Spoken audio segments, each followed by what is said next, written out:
Welcome back to my series on painting on copper. As I mentioned in the first few videos, this is only my second time painting on copper. The other thing you should know is that I am not an art teacher. I am an art encourager. I came to art fairly later in my life, and so I'm in this huge learning mode, and that's what I want to share with you, some of the ahas that come to me in this process, in hopes that that will be helpful for you. In painting on this copper panel, this is the second one I've done. In the first video, I talked about trusting your instincts. So as you step up, whether it's to a new surface or a new medium or a new subject, or it's the very first time, step into it. Just know that confidence that you're going to have fun is really all that you need. Whatever comes from that is valuable if you're present to it. Video number 2, I talked about mapping out whatever it is that you're painting. And with this, I mapped out where I wanted the copper to come through, the transparency, the opaque places, that kind of thing.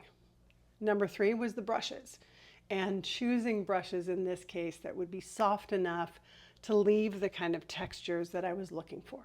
Which brings me to this fourth video, which is about the best laid plans and how they don't always work out the way you want them to, and how to stay open to that and not get too attached so that you get aggravated. Yesterday when I was working on this, and I was very intent on the brushes that I was using and not wanting too many brush strokes left behind, I just couldn't seem to get it.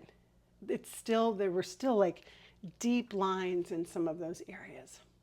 Rather than get too frustrated or follow the frustration that arose, I stepped back and asked myself some questions like, what if I let it dry for another day and then came back on with a thicker paint, a different brush, and just really stopped trying to make something happen.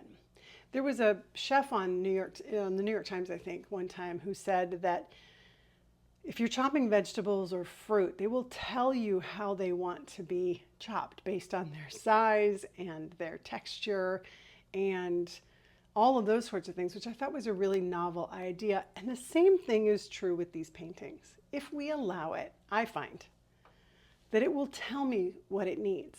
It will tell me if it needs less attention, more detail, if there's something delightful in there that I'd like to preserve the way it is.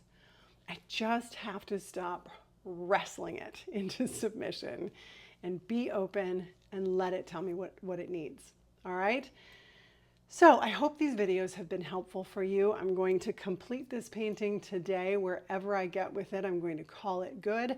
I'll do another video another day on how you know a painting is done.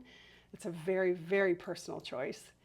And yeah, I hope this has been helpful for you, and I'll let you know the finished product. I'll see you soon.